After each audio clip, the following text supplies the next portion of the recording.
యేసయ్య జీవిత చరిత్ర biography of Jesus Christ 20 చూద్దాం. ఈరోజు దేవుడు వాక్యం ద్వారా ఏం మాట్లాడబోతున్నాడు. మత్తయి సువార్త 18 అధ్యాయం 15 వచనంలో, మరియు నీ సహోదరుడు నీ ఎడల తప్పిదము చేసిన ఎడల నీవు పోయి నీవును అతడును ఒంటరిగా ఉన్నప్పుడు అతని గద్దించుము. అతడు నీ మాట వినిన ఎడల నీ సహోదరుని సంపాదించుకుంటువి. సో ఎవరన్నా తప్పు చేసినప్పుడు మనము నాలుగురిలో తిట్టొద్దు. ఎప్పుడైనా కూడా నాలుగు గోడల మధ్యలో కుప్పడాలి. ఎవరినన్నా పొగడాలనుకోండి, నలుగురిలో పొగడాలి. ఎవరినన్నా తిట్టాలనుకోండి, నాలుగు గోడల మధ్య తిట్టాలి. అయితే బుద్ధి చెప్పాలి అంటున్నాడు. తిట్టడం అంటే ఇన్ సెన్స్ బుద్ధి చెప్పాలి. కానీ మనము చాలా మట్టుకు మాత్రము నలుగురిలో తిడుతుంటా అంటాం, నలుగురిలో మాట్లాడుతుంటా అంటాం. కానీ ఇక్కడ దేవుడు ఏమంటున్నాడు, నీ సహోదరుడు నీ ఎడల తప్పిదము చేసిన ఎడల. సో మనం ఏంటంటే మన మన మన విషయంలో ఎవరైనా తప్పు చేస్తే పోయి నీవు అతడు ఒంటరిగా ఉన్నప్పుడు అతన్ని గద్దించుము. చూసారా, ఒంటరిగా ఉన్నప్పుడు గద్దించుము. ఒకవేళ ఎవరైనా పర్లేదు, నీ కూతురు తప్పు చేసినా, నీ కోడలు తప్పు చేసినా, లేకపోతే నీ యొక్క ఇరుగు పొరుగు వారు తప్పు చేసినా ఒంటరిగా వెళ్ళి కలవమంటున్నాడు. నలుగురిలో మాట్లాడొద్దు అని అంటున్నాడు. చాలా మటుకి ఎవరైనా ఏమైనా తప్పు చేస్తే నలుగురిలో బహిరంగంగా తిడతారు. ఎప్పుడైనా గుర్తుపెట్టుకోండి, నలుగురిలో ఎప్పుడు కూడా కోప్పడొద్దు ఎవరిని కూడా. ఎవరైనా మందలించాలి, ఎవరినైనా గద్దించాలి, ఎవరికైనా బుద్ధి చెప్పాలంటే వాళ్ళను సపరేట్గా తీసుకొని వెళ్ళి రూమ్లోకి వెళ్ళి మాట్లాడాలి. ఎవరినన్నా పొగడాలంటే మాత్రం నలుగురు ముందు పొగడాలి. ఎవరినన్నా బుద్ధి చెప్పాలి, గద్దించాలంటే మాత్రము సపరేట్గా వెళ్ళి రూమ్లోకి తీసుకొని వెళ్ళి గద్దించాలి. అతడు నీ మాట వినేలా నీ సహోదరుని సంపాదించుకొంటివి. అతడు వినని ఎడల ఇద్దరు ముగ్గురు సాక్షుల నోట ప్రతి మాట స్థిరపరచబడినట్లు నీవు ఒకరినిద్దరిని వెంటబెట్టుకొని అతని యొద్దకు పొమ్ము అంటున్నాడు.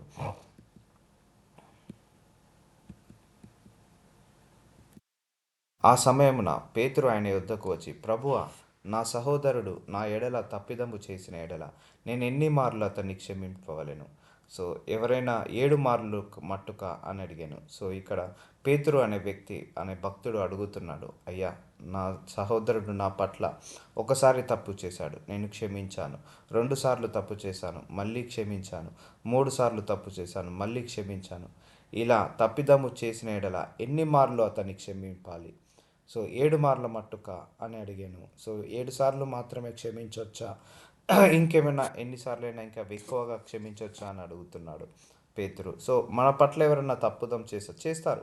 ఇప్పుడు మనకు పట్ల మన తల్లితో కావచ్చు, మన పిల్లలు కావచ్చు, మన యొక్క ఇరుగు పొరుగు వారు కావచ్చు, మన పట్ల ఎన్నో తప్పిదాలు పొరపాట్లు చేస్తాడు. కానీ దేవుడు ఏమన్నాడు? క్షమించేయమన్నాడు. మళ్ళీ తప్పు చేస్తాడు, కానీ దేవుడు ఏమంటున్నాడు? నువ్వు క్షమించేయమంటున్నాడు. కానీ పేతురు అడుగుతున్నాడు జ్ఞానంతో, ఎన్నిసార్లు? ఒక 7 సార్లు తప్పు చేస్తే క్షమిస్తే సరిపోతుందా అని. అప్పుడు యేసు ప్రభు వారు ఏమంటున్నా అంటే, అందుకు యేసు అతనితో ఇట్లా, నేను 7 మార్లు మట్టుకే కాదు 70 ఏళ్ళ మారు మట్టుకు అని నీతో చెప్పుచున్నాను. చూసారా, 70 సార్లు అయినా కూడా నువ్వు క్షమించాలంటున్నాడు. సో ఇక్కడ మెడిటేట్ చేద్దాం. క్షమించే హృదయము చాలా ఇంపార్టెంట్ దేవుడి దృష్టికి. మనకు ఆశీర్వాదాలకు అడ్డుగా కావడానికి కారణం ఆ క్షమించే హృదయం. అవును, క్షమించే హృదయం రావాలంటే చాలా కష్టం. ఒకసారి మనం క్షమించేసాం, మళ్ళీ వాళ్ళు అదే తప్పు చేస్తారు, మనకు మళ్ళీ క్షమించాల్సి వస్తుంది. మళ్ళీ వాళ్ళు అదే తప్పు చేస్తారు, మళ్ళీ క్షమించాల్సి వస్తుంది. అలా మనకు కూడా ఓపిక ఉండాలి కదా, క్షమించాలన్నా కూడా. చేసిన తప్పే మళ్ళీ చేసి చేసి చేసి వాళ్ళను క్షమిస్తూ ఉంటే వాళ్ళు మళ్ళీ తిరిగి అదే తప్పు చేస్తుంటా అంటారు. కానీ యేసు ప్రభు వారు ఏమంటున్నారు? 7 మార్లు మాటకే కాదు 70 ఏళ్ళ మారు మట్టుకైనా నీతో చెప్పుచున్నాను. ఎన్నిసార్లు తప్పు చేసిన అన్నిసార్లు నువ్వు క్షమించాల్సిందే. అందుకే మన మనసులో 10 మంది మీద కోపం ఉంది, 9 మందిని నువ్వు క్షమించేశావు. ఒక్కరిని క్షమించకపోయినా కూడా ఆ ఒక్కరి నిమిత్తము మనకు ఆశీర్వాదము ఆగిపోతుంటుంది. అందుకే 10 మంది మనకు శత్రువులుగా ఉంటే 10 మందిని క్షమించేసేయాలి.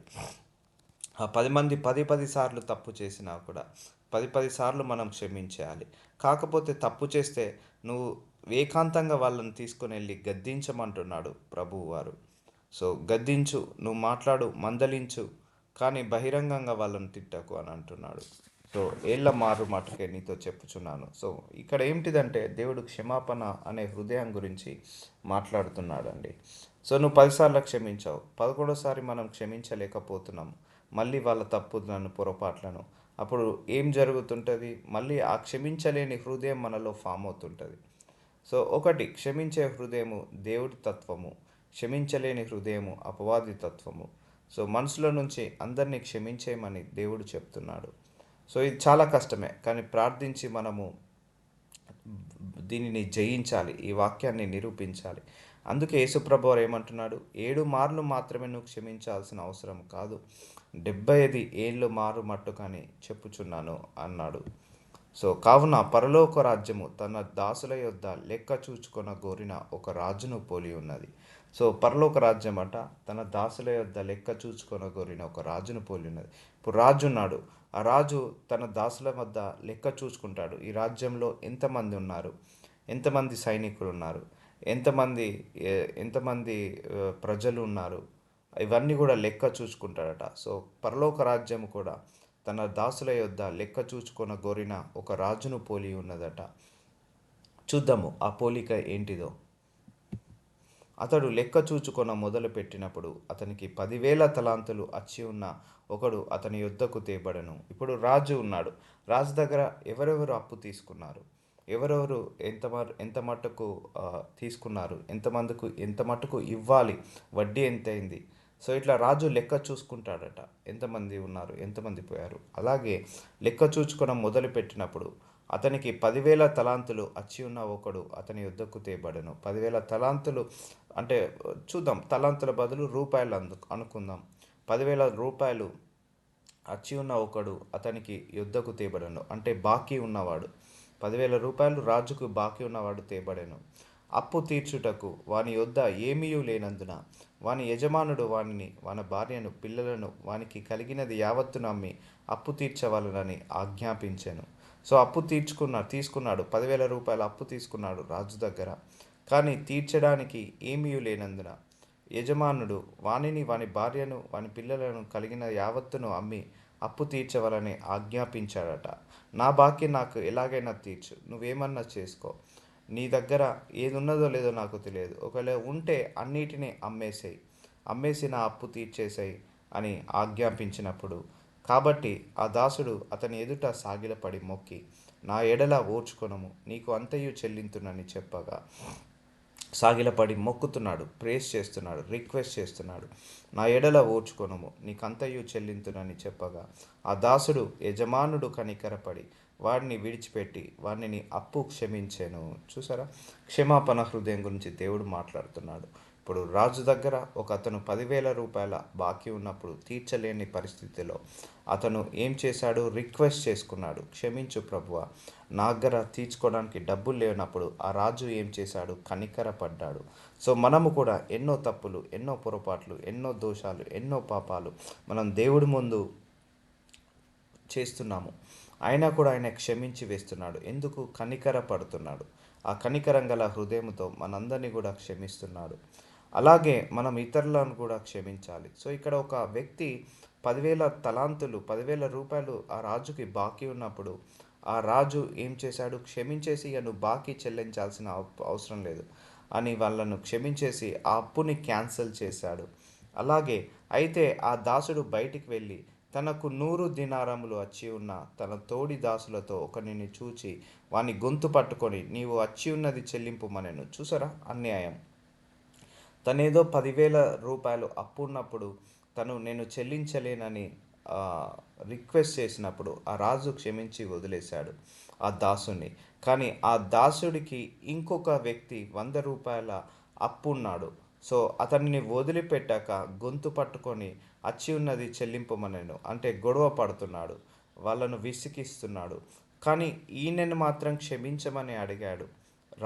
రాజు దగ్గర క్షమాపణ పొందుకున్నాడు. కానీ ఈయన మాత్రము క్షమించట్లేదు. ఈయన ఒకరి దగ్గర అప్పున్నప్పుడు అప్పుని క్యాన్సిల్ చేయమని అడిగాడు. అలాగే ఈయనకు ఒకరు అప్పున్నప్పుడు ఇతను క్యాన్సిల్ చేయడం లేదు. అంటే ఇక్కడ ఏమర్థమవుతుంది, మనము మనల్ని ఇతరులు క్షమించాలి, కానీ మనం ఇతరులను క్షమించము. సో మనల్ని ఏమో అందరూ క్షమించాలి, కానీ మనం మాత్రం ఎవరిని క్షమించద్దు.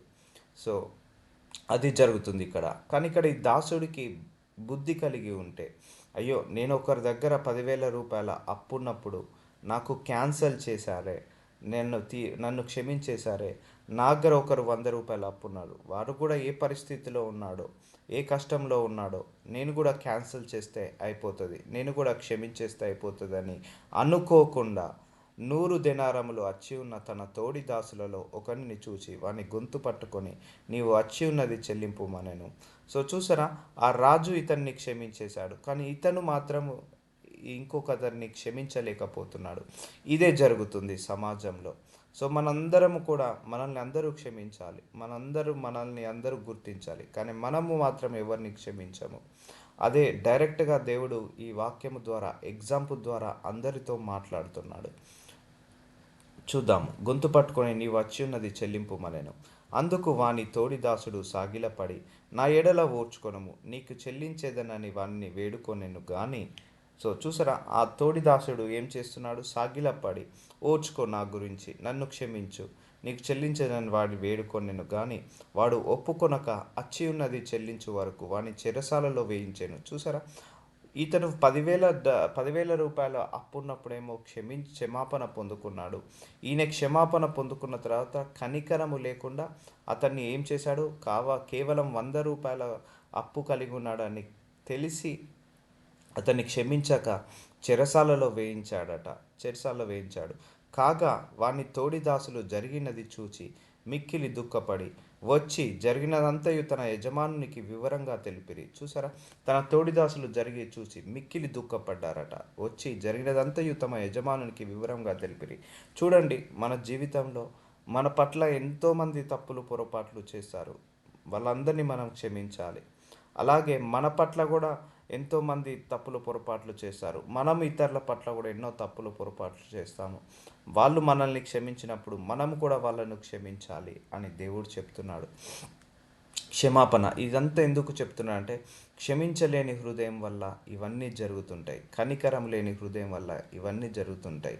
సో జరిగినదంతయు తన యజమానికి వివరంగా తెలిపిరి. అప్పుడు వాని యజమానుడు వాని పిలిపించి, చెడ్డ దాసుడా, నీవు నన్ను వేడుకొంటివి గనుక నీ అప్పంతయు క్షమించి తిని. సో నువ్వు నన్ను వేడుకున్నావు, నన్ను క్షమించు ప్రభువా అన్నప్పుడు నేను నీ క్షమాపణ ఇచ్చాను, నీ అప్పంతా కూడా నేను క్యాన్సిల్ చేశాను. కానీ నీకు ఇంకొకరు వేడుకున్నప్పుడు నువ్వెందుకు క్షమించలేకపోతున్నావు? అదే కదా ఇప్పుడు ఇప్పుడు మనల్ని ఏమో దేవుడు క్షమించేశాడండి, కానీ మనం ఎందుకు ఇంకా మనుషులను క్షమించలేకపోతున్నాం? ఇది క్వశ్చన్ మనందరికీ కూడా. ఇదే వాక్యం కదా. సో మనం కూడా ఎన్నో తప్పులు చేసాం కదా, మనం కూడా ఎన్నో పొరపాట్లు చేసాం కదా, మనం కూడా దేవుడు విరుద్ధంగా ఎన్నో తప్పులు పొరపాటు చేసాం, మనం క్షమాపణ పొందుకున్నాం. అలాగే మన ఎదుటి వాళ్ళు కూడా మన తరఫున తప్పు చేసినప్పుడు వాళ్ళను కూడా నువ్వు క్షమించేసేయి. ఎందుకంటే నేను నిన్ను ఆల్రెడీ క్షమించేశాను కదా, అందుకే నువ్వు కూడా వాళ్ళని ఆల్రెడీ క్షమించేసాయి. ఇక్కడ యజమాని అదే అంటున్నాడు, నేను నీకు ఆల్రెడీ 10,000 అప్పు ఉన్నదని నువ్వు నాకు సాగిలపడ్డప్పుడు ఆ అప్పుని నేను తీసేశాను కదా, మరి నీ ముందట ఇంకొకరు అప్పున్నది 100 రూపాయల అప్పున్నదని సాగిలపడ్డప్పుడు నువ్వెందుకు తీసివేయలేదు? పిలిపించి, చెడ్డ దాసుడా, నీవు నన్ను వేడుకుంటివి గనుక నీ అప్పంతయు క్షమించేశాను. మనం కూడా మన ప్రభువుని వేడుకుంటున్నాం, ఆయన క్షమిస్తున్నాడు. అలాగే మనం కూడా మనుషులను క్షమించాలి.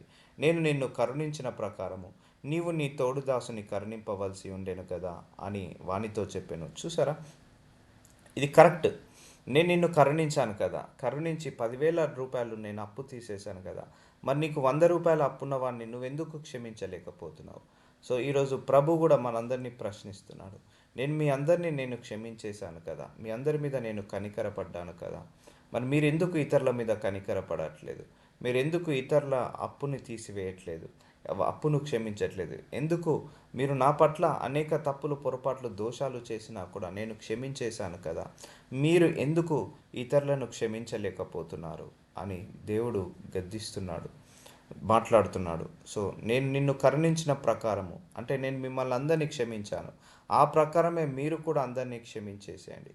నేను మిమ్మల్ని కరుణించాను, ఆ ప్రకారమే మీరు కూడా అందరినీ కరుణించేయండి అని ఈరోజు ప్రభు మనతో మాట్లాడుతున్నాడు. నీవును నీ తోడు దాసుని కరుణింపవలసి ఉండేను కదా అని వానితో చెప్పాను. అందుచేత వాని యజమానుడు కోపపడి తనకు అత్యున్నదంతయు చెల్లించు వరకు బాధపరచు వారికి వారిని అప్పగించాను. చూసారా, ఇదంతా ఎందుకు జరుగుతుంది? క్షమించలేని హృదయం వల్ల మళ్ళీ మనకు ఆశీర్వాదాలు పోగొట్టుకుంటాము. సో దేవుడు ఒకసారి మనల్ని క్షమించాడంటే మనము కూడా ఇతరులను క్షమించాలి. దేవుడు ఒకసారి మనల్ని కరుణించాడు అంటే మనం కూడా ఇతరుల మీద కనికరాన్ని, కరుణను చూపించాలి. దేవుడు ఒక్కసారి మనల్ని ఆశీర్వదించాడంటే మనము కూడా ఇతరులకు ఆశీర్వాదకరంగా మారాలి అంటున్నాడు. యజమానుడు కోప్పడ్డాడు. కరెక్టే కదా అండి. ఆయన అప్పు చెల్లించలేనప్పుడు, ఆయన రిక్వెస్ట్ చేసినప్పుడు ఆ అప్పు క్యాన్సిల్ చేయబడింది. మరి ఈయనకు అప్పు ఉన్నప్పుడేమో వాళ్ళు క్యాన్సిల్ చేయలేకపోతున్నారు. సో మనము కూడా మన పట్ల ఎవరైనా తప్పులు, పొరపాట్లు, దోషాలు చేస్తుంటే క్షమించేయండి.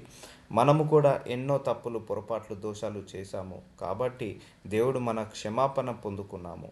సో బాధపరచు వారికి వారిని అప్పగించెను. మీలో ప్రతివాడును తన సహోదరుని హృదయపూర్వకముగా క్షమింపని ఎడల నా పరలోకపు తండ్రియు ఆ ప్రకారమే మీ ఎడల చేయుననెను. చూసారా, ఈరోజు దేవుడు మనకు వాక్యం ద్వారా ఏం చెప్తున్నాడు? క్షమాపణ హృదయం గురించి మాట్లాడుతున్నాడు. క్షమించే హృదయం గురించి మాట్లాడుతున్నాడు. మీలో ప్రతివాడును తన సహోదరుని హృదయపూర్వకంగా, అంటే ఆ మనసులో నుంచి ఆ కోపాన్ని, ఆ ద్వేషాన్ని, ఆ పగను, ఆ ప్రతీకారాన్ని తీసేయాలి, రిలీజ్ చేసేయండి. అంటే హృదయపూర్వకంగా వాళ్ళని ఏమంటున్నాడు? క్షమించేయండి. అప్పుడు నా పరలోకపు తండ్రియు ఆ ప్రకారమే మీ ఎడల చేయున నేను. సో ఆ ప్రకారమే మన ఎడల చేస్తానంటున్నాడు పరలోకపు తండ్రి. అంటే నువ్వు 10 మందిని క్షమిస్తే దేవుడు నీ 10 తప్పులను క్షమిస్తాడు. సో నువ్వు హృదయపూర్వకంగా క్షమించలేదు, నీ మనసులో అలాగే కోపాన్ని పెట్టుకున్నావు. సో అప్పుడు పరలోకపు తండ్రి కూడా నీ తప్పులలో ఏదో ఒకటి పట్టుకొని అలాగే ఆయన కూడా ఉంటాడు అని చెప్తున్నాడు. నువ్వు హృదయపూర్వకంగా అందరినీ క్షమించేశావు, అప్పుడు దేవుడి దగ్గర నుంచి నువ్వు పొందుకుంటావు క్షమాపణ. అందుకే ఒకటి గుర్తుపెట్టుకోండి, దేవుడి నుంచి ఏది పొందుకోవాలన్నా ఫస్ట్ నువ్వు ఇవ్వాలి. నువ్వు ఇతరులను క్షమిస్తేనే దేవుడు నిన్ను క్షమిస్తాడు. ఇతరులకు సహాయం చేస్తేనే దేవుడు నీకు సహాయం చేస్తాడు. ఇతరులను కరుణిస్తే నువ్వు దేవుడి నుంచి ఆ కరుణను పొందుకుంటావు. సో ఇవ్వుడి ఇవ్వబడును అనే వాక్యము ఎప్పుడు కూడా మర్చిపోవద్దు. నీళ్లు పోయేవారికి నీళ్లు పోయబడును అని వాక్యం ఎప్పుడు మర్చిపోవద్దు. నువ్వు ఏ విషయంలో నువ్వు తప్పిదము చేస్తావో ఇతరుల విషయంలో, అప్పుడు దేవుడు నిన్ను అదే విషయంలో ఆ తప్పిదాన్ని చూస్తాడు. ఒకవేళ నువ్వు ఏ విషయంలో నువ్వు ఇతరులను కరుణిస్తావో దేవుడు కూడా నిన్ను అదే విషయంలో నిన్ను కరుణిస్తాడు. నువ్వు 10 మందికి మంచి చేస్తే దేవుడు నీకు మంచి చేస్తాడు. నువ్వు 10 మందికి సహాయం చేస్తే దేవుడు నీ కష్టకాలంలో ఆయన నీకు సహాయం చేస్తాడు. నువ్వు 10 మందిని కరుణిస్తే నిన్ను దేవుడు కరుణిస్తాడు. సో ఇవ్వుడి ఇవ్వబడును. నువ్వు దేవుడి దగ్గర నుంచి ఏది పొందుకోవాలన్నా, ఇప్పుడు దేవుడి దగ్గర నుంచి నువ్వు క్షమాపణ పొందుకోవాలి. కానీ నువ్వు మనసు నిండా ద్వేషంతో నిండుకున్నావు, మనసులో ఎవరిని నువ్వు క్షమించట్లేదు. కానీ నువ్వేమో దేవుడి దగ్గరికి వెళ్ళి దేవా నన్ను క్షమించు, దేవా నన్ను క్షమించు అంటున్నావు. కానీ నీ హృదయపూర్వకంగా ఎవరిని కూడా క్షమించట్లేదు. అప్పుడు నువ్వు దేవుడి దగ్గర నుంచి ఎలా పొందుకుంటావు? సో నీ మనసులో కోపం ఉన్నప్పుడు దేవుడి దగ్గర నుంచి ఆ క్షమాపణ పొందుకోలేవు. కాబట్టి హృదయపూర్వకంగా క్షమింపని ఎడల నా పరలోకపు తండ్రి ఆ ప్రకారమే మీ ఎడల చేయున్న నేను. సో హృదయపూర్వకంగా అందరినీ కూడా క్షమించేసేయండి. ఆ మనసులో నుంచి ఇప్పటివరకు మీకు అన్యాయం చేసిన వాళ్ళు కావచ్చు, అక్రమం చేసిన వాళ్ళు కావచ్చు, ఇప్పటివరకు మీకు వెన్నుపోటు పొడిచిన వాళ్ళు కావచ్చు, నమ్మక ద్రోహం చేసిన వాళ్ళు కావచ్చు, లేకపోతే ఇంకా మిమ్మల్ని హింసించిన వాళ్ళు, లేకపోతే మాటలు అన్న వాళ్ళు కావచ్చు, వాళ్ళందరినీ కూడా హృదయపూర్వకంగా క్షమించేస్తేనే మనము కూడా ఇతరుల పట్ల ఏదో ఒక తప్పు, ఏదో ఒక పొరపాటు, దేవుడి దృష్టికి ఎన్నో తప్పులు, పొరపాట్లు చేశాము, వాటన్నిటిని కూడా మనము కూడా క్షమాపణ పొందుకుంటాము. ఆ ప్రకారమే మీ ఎడల చేయున నేను. సో చూసారా, ఫర్గివ్నెస్ హార్ట్ అనేది ఎంత ఇంపార్టెంటో. ఆ ఫర్గివ్నెస్ హార్ట్ లేకపోవడం వల్ల మన బ్లెస్సింగ్స్ని ఆపుకోగలుగుతాము. సో బ్లెస్సింగ్స్ని మనం పొందుకోలేము. సో కాబట్టి ఈరోజు దేవుడంతా మనకు ఈ ఫర్గివ్నెస్ గురించి మాట్లాడుతున్నాడు. సో ఒక అప్పు ఉన్నవాడికి అప్పు చెల్లించలేనప్పుడు ఎలాగైతే క్షమించాడో ఆ యజమాని, అలాగే మనకు కూడా అప్పున్న వాళ్ళను మనము కూడా క్షమించినప్పుడు మన పరలోకపు తండ్రి కూడా మనల్ని క్షమిస్తాడు. So receiving and giving is very very important. Giving and receiving is very very important. Give the good to others and receive the good from others. మనం మంచి చేస్తే నలుగురు నుంచి అదే మంచి తిరిగి వస్తుంది. మనము చెడు చేస్తే నలుగురు నుంచి అదే చెడు మన మీదికి వస్తుంది. మనం 10 మందికి సహాయం చేస్తే అదే సహాయము మన మీదికి వస్తుంది. కాబట్టి డూ గుడ్ ఆల్వేస్. ఎప్పుడు కూడా మంచి చేయండి, మంచి మాట్లాడండి. సో హృదయపూర్వకంగా క్షమించేసేయమంటున్నాడు. సో ఈ విషయంలో మన అందరము కూడా ప్రార్థించుకోవాలి. అయ్యా, నాకు ఎలాంటి శత్రుత్వం నా మనసులో నుంచి వ్రేళ్లతో సహా తీసివేయి ప్రభువా. నేను ఎవరి మీద శత్రుత్వాన్ని పెంచుకోవద్దు. అయ్యా, నన్ను దూషించిన నేను తిరిగి దూషించొద్దు. నన్ను విమర్శించిన తిరిగి విమర్శించొద్దు. నన్ను నన్ను చెడుగా అనుకున్నా నేను తిరిగి మళ్ళీ చెడుగా అనుకోవద్దు అని ప్రార్థించుకోవాలి. ఈ మధ్యకాలంలో నేను దేవుడి దగ్గర చేసిన విన్నపం ఇదే. ఏంటిదంటే, అయ్యా, నన్ను ఒకరు ద్వేషించారని మళ్ళీ నేను తిరిగి ద్వేషించొద్దు. మనకు సహజంగా అదే వస్తుంది.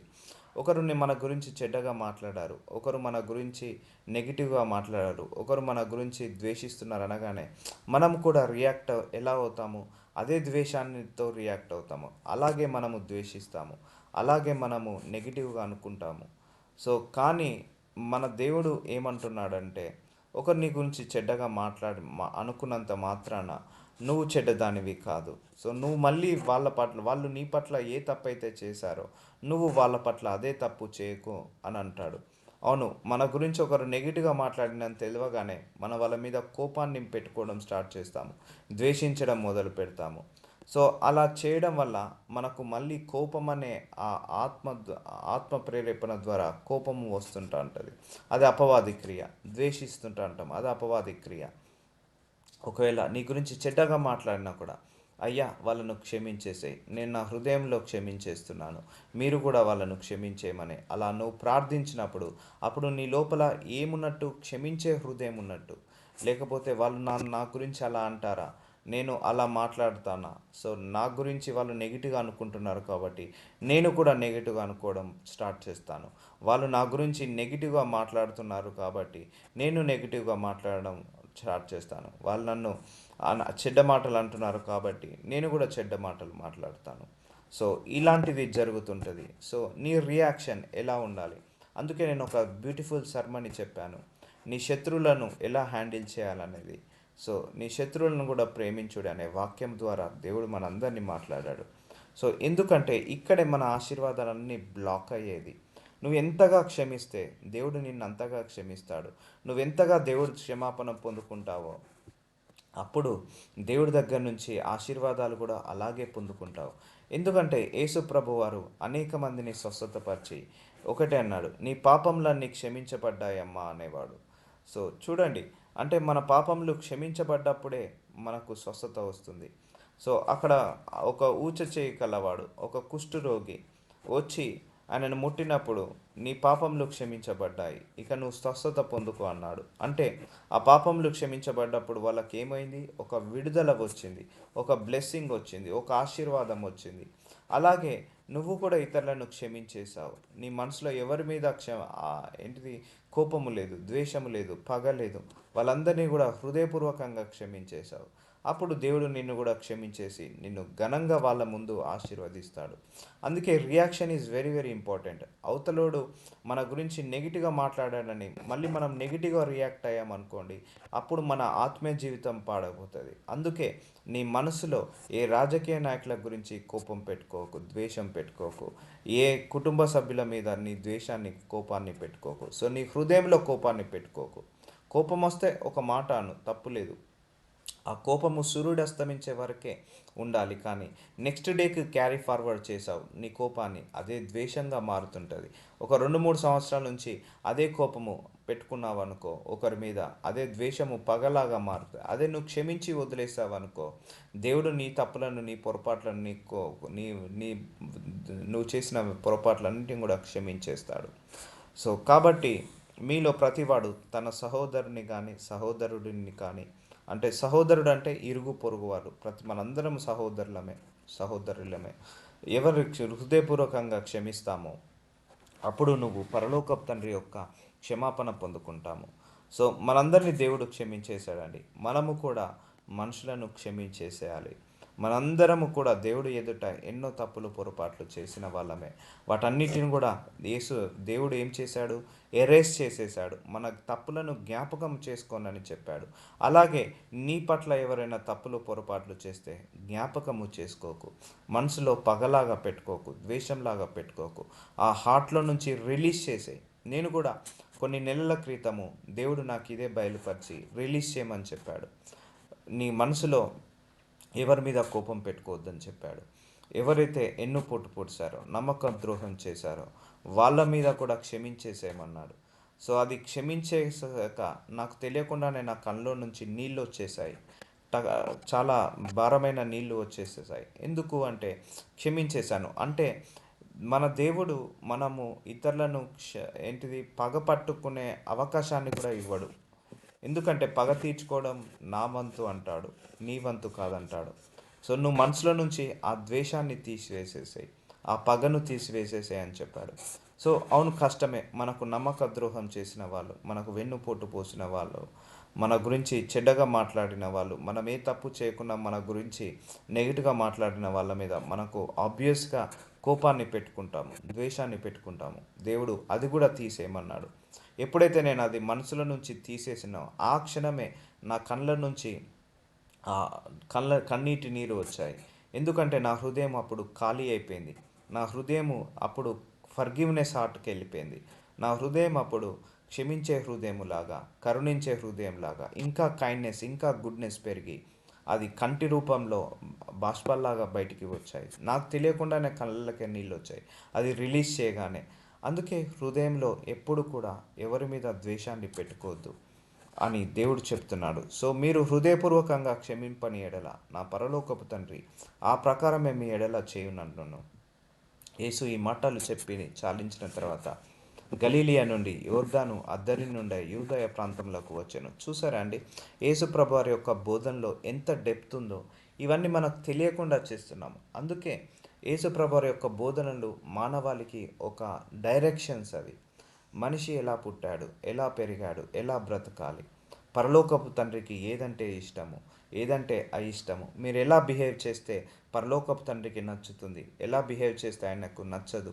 సో ఇవన్నీ కూడా ఆయన ఏం చేశాడు, చెప్పాడు మన మానవాళికి. అందుకే మత్తయి సువార్త, మార్కు సువార్త, లూక్ సువార్త, యోహాన్ సువార్త, ఈ 4 నాకు చాలా ఇష్టం. ఎందుకంటే ఈ 4 చాప్టర్లో యేసు ప్రభు వారు ఉన్నారు. ఈ 4 చాప్టర్లో ఆయన పలికిన మాటలు ఉన్నాయి, ఆయన పలికిన మర్మాలు ఉన్నాయి. ఈ 4 చాప్టర్లో ఎంతో కంటెంట్ ఉంది మనం నేర్చుకోవడానికి. ఈ బోధనలు ఎవరు చెప్పలేదు, ఏ ప్రవక్త చెప్పలేదు, మనకు ఏ స్కూల్లో ఏ టీచర్లు ఎవ్వరు చెప్పరు మీరు ఇతరులను పెట్టుకోకండి, ఏ పగ పెట్టుకోకండి అని. ఒక యేసు ప్రభువారు మాత్రమే అనేకమైన మర్మాలు మనకు బయలుపరిచాడు. అందుకే ఈ వాక్యం అందరూ గుర్తుంచుకోండి.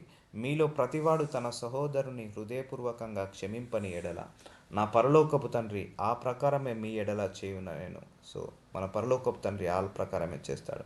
ఇప్పుడు చెప్పండి, మనము క్షమించలేని హృదయము మనకే నష్టము కానీ ఇతరులకు నష్టము కాదు. మనం అనుకుంటాము మనం ఇతరులను క్షమించేస్తే వాడు బతికిపోతాడా అని. కాదు, మనం ఇతరులను క్షమిస్తే మనమే బ్రతికిపోతామండి. ఇతరులను క్షమించడం వల్ల వాళ్ళు లాభపడడం కాదు, మనమే లాభపడతాం. కానీ మనం ఏమనుకుంటాం, ఇతరులను క్షమించేసాము వాడు లాభపడతాడేమో. నీ మనసులో ఆ కోపాన్ని, నీ మనసులో ఆ పగను పెట్టుకున్నంత వరకు నువ్వు ఆశీర్వదించబడలేవు. దేవుడి చేత ఆ కరుణను పొందలేవు, దేవుడి చేత ఆశీర్వాదాన్ని నువ్వు పొందుకోలేవు, ఆయన ప్రత్యక్షతను పొందుకోలేవు. So forgive all everybody. నీ ఫ్రెండ్స్ని క్షమించేసాయి, నీ శత్రువులను క్షమించేసాయి, నీ విరోధులను క్షమించేసాయి, నీ గురించి నెగిటివ్గా మాట్లాడిన వాళ్ళను క్షమించేసాయి, ఆ రాజకీయ నాయకులను క్షమించేసాయి, నీ ఇంటి ఇరుగు పొరుగు వాళ్ళని అందరినీ క్షమించేసాయి, నీ అక్క చెల్లెల్ని, అన్నతమ్ముల్ని, తల్లిదండ్రులను అందరినీ క్షమించేసాయి. అప్పుడు నీ లోపల ఆ క్షమించే హృదయం వస్తుంది, ఆ కరుణించే హృదయము, సాఫ్ట్ నేచర్ వస్తుంది. అప్పుడు నువ్వు దేవుడి యొక్క బిడ్డలాగా నువ్వు మారిపోతావు.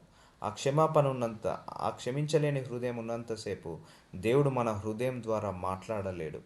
సో ఎప్పుడైతే ఆ క్షమించే హృదయం ఉంటుందో అప్పుడే దేవుడు మన హృదయం ద్వారా మాట్లాడగలుగుతాడు. ఎందుకంటే దేవుడికి మనకు ఆ కమ్యూనికేషన్ పార్ట్ ఏంటిదంటే హార్ట్ ఏంటి.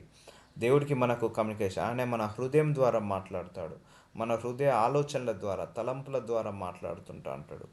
సో నీ మనసు నిండా పగతో నింపుకున్నావు, ఆయన మాట్లాడడానికి అవకాశం ఉండదు.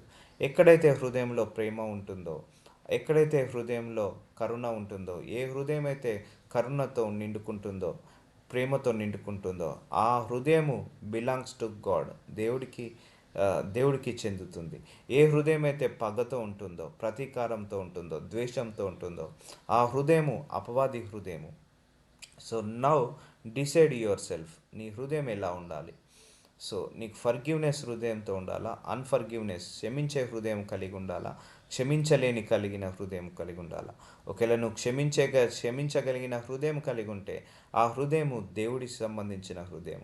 ఒకవేళ నువ్వు క్షమించలేని హృదయం కలిగి ఉంటే ఆ హృదయము అపవాది సంబంధించిన హృదయము. ఒకవేళ నీ హృదయం అంతా కరుణతో నిండుకుంది అండ్ కరుణతో నిండుకుంది, అది దేవుడి హృదయము. నీ హృదయం అంతా ద్వేషంతో నిండుకుంది, అది అపవాది హృదయం. సో ఎలాంటి హృదయం నీకు కావాలో అది నువ్వే డిసైడ్ చేసుకోమని దేవుడు చెప్తాడు. సో ఈ మాటలు చెప్పిన తర్వాత యేసు యోర్దాను అద్దరినున్న యూదయ ప్రాంతములకు వచ్చెను. బహుజన సమూహములను ఆయనను వెంబడింపగా ఆయన వారిని అక్కడ స్వస్థతపరచెను. యేసు ప్రభువారు ఎక్కడికి వెళ్ళినా అక్కడికి ఆయన జన సమూహము వెంబడించేది. ఆయన వెంబడి అనేక మంది జనులను స్వస్థతపరిచేవాడు. ఇన్స్టంట్ హీలింగ్, ఇన్స్టంట్ డెలివరెన్స్ చేసేవాడు. అలాగే ఇలా బోధనలు చేసుకుంటూ వెళ్ళేవాడు. చూడండి ఎంత మంచి వాక్యాలు బైబిల్లో. ఈ వాక్యాలు యేసుప్రభువారు చెప్పిన మాటలు ఇన్స్పైర్ మీ అలాట్, నన్ను చాలా ఇన్స్పైర్ చేశాయి. ఎందుకంటే నేను కని వినని మాటలు ఇవన్నీ కూడా. మనందరం కూడా తెలియకుండానే కోపడుతున్నాను, తెలియకుండానే కోపాన్ని పెట్టుకుంటున్నాం, ద్వేషాన్ని పెట్టుకుంటున్నాము. అది మానవ నైజం అది. కానీ దేవుడి యొక్క నైజం ఏంటిది? వాళ్ళు నిన్ను ద్వేషించినా నువ్వు తిరిగి ద్వేషించద్దు, వాళ్ళు నీకు చెడు చేసినా తిరిగి నువ్వు చెడు చేయొద్దు. ఆఖరికి సరే మన శత్రువుని మనం కొట్టట్లేదు, తిట్టట్లేదు, మనం వెళ్ళి గొడవ పడట్లేదు శత్రువుతోటి, వదిలేసాము. జస్ట్ మన మానన మనము ఒక కోపాన్ని పెట్టుకున్నాం శత్రువు మీద, అది కూడా వద్దంటాడు దేవుడు. మన మానాన మనము వాళ్ళని కొట్టట్లేదు, తిట్టట్లేదు, అట్లీస్ట్ మన హృదయంలో కోప్పడదాము, హృదయంలో అట్లీస్ట్ కోపాన్ని పెట్టుకుందాం, హృదయంలో మన శత్రువుని ద్వేషిద్దాము. వాళ్ళ ఇంటికి వెళ్ళట్లేదు, మనము వాళ్ళను ఎదురు పడ్డప్పుడు కూడా మనం మాట్లాడట్లేదు, వాళ్ళను కొప్పడట్లేదు, ఏమట్లేదు. కానీ జస్ట్ నా హృదయంలో కోపాన్ని పెట్టుకుంటా ప్రభువా, నా హృదయంలో వాళ్ళని ద్వేషిస్తాను ప్రభువా, నా హృదయంలో వాళ్ళ మీద పగ తీర్చుకుంటాను, డైరెక్ట్ వెళ్ళి అటాక్ చేయను, కానీ నా హృదయంలో. కానీ దేవుడు అంటాడు అది కూడా నువ్వు చేయకంటాడే, నీకు అర్హత లేదు, నువ్వు ఇతరులను నీ హృదయంలో ద్వేషించే అర్హత నీకు లేదు, నువ్వు నీ శత్రువులను నీ హృదయంలో పెట్టి శపించుకునే అంత అర్హత నీకు లేదు, అది నీకు ఇవ్వలేదు నేను నీకు యాక్సెస్. చూసారా, మన ఎమోషన్స్ కూడా మన కంట్రోల్లో ఉండవు, మన ఫీలింగ్స్ కూడా మన కంట్రోల్లో ఉండవు. మన ఎమోషన్స్ కానీ మన ఫీలింగ్స్ కానీ అన్నీ దేవుడి కంట్రోల్లో ఉంటాయి. దేవుడు చెప్పినట్టుగా మనం నడవాలి. సో ఇలా నువ్వు ఒకరి మీద కోపాన్ని పెట్టుకొని ద్వేషాన్ని పెట్టుకున్నప్పుడు అది మనకే హాని అని దేవుడు బయలుపరచబడింది. ఎప్పుడైతే నేను ఆ కోపాన్ని ద్వేషాన్ని మనసులో నుంచి తీసేశానో అప్పటి నుంచి నేను ఆశీర్వదించబడడం మొదలు పెట్టడం జరిగింది. ఇంకా ఆశీర్వదిస్తున్నాడు. ఎప్పుడంటే ఆ క్షమించే హృదయం వచ్చినప్పుడు. It is a blocker for blessings అండి. అన్ఫర్గివ్నెస్ హార్ట్ అనేది మనకు బ్లెస్సింగ్స్ని బ్లాకర్స్ లాగా ఆపివేస్తుంటా ఉంటుంది. ఎప్పుడైతే నీ హృదయంలో రిలీజ్ చేస్తావో అప్పుడు నువ్వు దేవుడి నుంచి సమస్తము పొందుకుంటావు. యేసుప్రభు వారు కూడా మనకు బోధించింది అదే, క్షమించే హృదయాన్ని బోధించాడు. సో గాడ్ టీచర్స్ అస్ క్షమించే హృదయము, కరుణించే హృదయము, ఆదుకునే హృదయము అండ్ ఇతరుల మీద మెర్సీ చూపించాలి. ఇవన్నీ కూడా గుడ్నెస్. దేవుడు మనకు గుడ్నెస్ని టీచ్ చేశాడు, ఫర్గివ్నెస్ని టీచ్ చేశాడు అండ్ గ్రేట్నెస్ని టీచ్ చేశాడు అండ్ మెర్సిఫుల్నెస్ని టీచ్ చేశాడు. సో ఇవన్నీ కూడా దేవుడు యేసుప్రభు వారు భూలోకానికి వచ్చి కనికరాన్ని, కృపను, ప్రేమను, వాత్సల్యాన్ని, క్షమాపణను, త్యాగాన్ని ఇవన్నీ తీసుకొచ్చాడు. ఒకసారి నువ్వు యేసుప్రభు వారిని వెంబడిస్తున్నావా, నీ ఎమోషన్స్ కూడా ఆయనే తీసివేస్తాడు, అంటే తీసేసుకోమంటాడు. నువ్వు కోపం వస్తుంది, ఆ కోపపడొద్దు అంటాడు. నీకు ద్వేషం వస్తుంది, ఆ ద్వేషాన్ని పెట్టుకోవద్దంటాడు. నీకు పగ పట్టాలనిపిస్తుంది, ఆ పగ పెట్టుకోవద్దు. అంటే నీ ఎమోషన్స్ కూడా దేవుడు కంట్రోల్లో ఉండాలి. అంటే నీ ఎమోషన్స్ కూడా దేవుడి ప్రకారము నువ్వు హ్యాండిల్ చేసుకోవాలి. అందుకే దీన్ని ఇరుకు ద్వారం అంటారు. ఇరుకు ద్వారం అంటారు. నువ్వు తాగట్లేదు, తిరగట్లేదు, నరహత్య చేయట్లేదు, వ్యభిచారం చేయట్లేదు. మనం ఏమనుకుంటాము దేవుడి దృష్టికి, అరే నేను తాగడం లేదు, తినడం లేదు, ఉపవాసం చేస్తున్నాను, దశమ భాగాలు ఇస్తున్నాము, దేవుడికి మంచిగానే మందిరానికి వెళ్తున్నాము, అన్నీ సవ్యంగా చేస్తున్నాము, నేను దేవుడి దృష్టికి నీతిమంతులమని మనం అనుకుంటాము. కానీ నువ్వు ఒకరిని క్షమించలేకపోతున్నావు, అది కూడా దేవుడి దృష్టికి కష్టమే, అది కూడా దేవుడి దృష్టికి కరెక్ట్ కాదు. అలాగే నువ్వు ఒకరిని మనసులోనే చనిపోవాలని అనుకుంటున్నావు, ఒకరిని ద్వేషిస్తున్నావు, మనసులోనే ఒకరి మీద పగబడుతున్నావు, అది ఈక్వల్ టు మర్డర్ అని అంటాడు దేవుడు. అర్థమవుతుందా అండి? మనం మర్డర్ చేయాల్సిన అవసరం లేదు. నీ మనసులో ఒకరిని ద్వేషించిన, ఒకరి మీద పగబట్టిన, ఒకరు మరణించాలని నాశనం కావాలని కోరుకున్నా నీ మనసులో, అది నువ్వు మర్డర్ చేసిన దాంతో సమానము దేవుడి దృష్టికి. మనుషుల దృష్టికి చేస్తేనే, కానీ దేవుడి దృష్టికి ఆ చేయాలన్న ఆశ వచ్చినా కూడా అది దేవుడి దృష్టికి నువ్వు అప్పుడే క్రిమినల్ అయిపోతావు. అదే దేవుడి దృష్టి అదే అంటున్నాడు కదా, నువ్వు పరాయి స్త్రీని, పరాయి పురుషుణ్ణి మోహపు చూపుతో చూసిన అప్పుడే ఆ స్త్రీతో, ఆ పురుషుడితో వ్యభిచారం చేసిన వాడవుతావు. సో వ్యభిచారులు పరలోకానికి వెళ్తారా? వెళ్ళరు. సో అందుకే నీ హృదయాన్ని నువ్వు పరీక్షించుకో అని చెప్తున్నాడు. సో నువ్వు చేయాల్సిన అవసరం లేదు, ఆలోచన వచ్చినా చాలంటాడు. అంటే నీ ఆలోచనలు కూడా మార్చుకోవాలి. యేసుప్రభువాన్ని వెంబడిస్తున్నావా? నీ ఆలోచనలు మార్చుకోవాలి, నీ ఫీలింగ్స్ని మార్చుకోవాలి, నీ తలంపులను మార్చుకోవాలి. నీ కోపం వస్తుంది, అది పెట్టుకోవద్దు మనసులో. నీకు పగ పట్టుకోవాలనిపిస్తుంది, కానీ పగ కూడా పెట్టుకోవద్దు నీ మనసులో. సో నీ హృదయాన్ని పరీక్షించుకో, ప్రతి క్షణము నీ హృదయాన్ని పరీక్షించుకో. నా హృదయము దేవుడి దృష్టికి సరైనదా కాదా అని ఆలోచించు అని దేవుడు చెప్తున్నాడు. సో ఇంతకుముందు ఒక 10,000 దెనారులు అప్పున్న వ్యక్తిని ఆ యజమాని ఎలాగైతే క్షమించేశాడో, కానీ అతనికి రూపాయలు అప్పున్న వ్యక్తిని క్షమించలేకపోయాడు. సో మనము కూడా మన తప్పులు పొరపాట్లు దేవుడు క్షమించేశాడు. మన పట్ల ఎవరైనా తప్పులు పొరపాట్లు చేస్తే దేవుడి క్షమాపణ పొందుకోవాలంటే మనం కూడా ఇతరులను క్షమించాలి. సో లెట్ అస్ ప్రే. నజరుడైన యేసయ్య, చాలా దివ్యమైన వాక్యాన్ని మాకు బోధించావు తండ్రి. అయ్యా ప్రభువా, మేము అనేక తప్పులు పొరపాట్లు చేశాం, మీరన్నిటినీ క్షమించేశాము. కానీ మేము కూడా మా పట్ల ఎవరైనా తప్పులు పొరపాట్లు చేస్తే ఆ క్షమించే హృదయాన్ని మాకు కూడా దయచేయమని నాజరుడైన యేసు నామములో అడిగి వేడుకుంటున్నాను తండ్రి.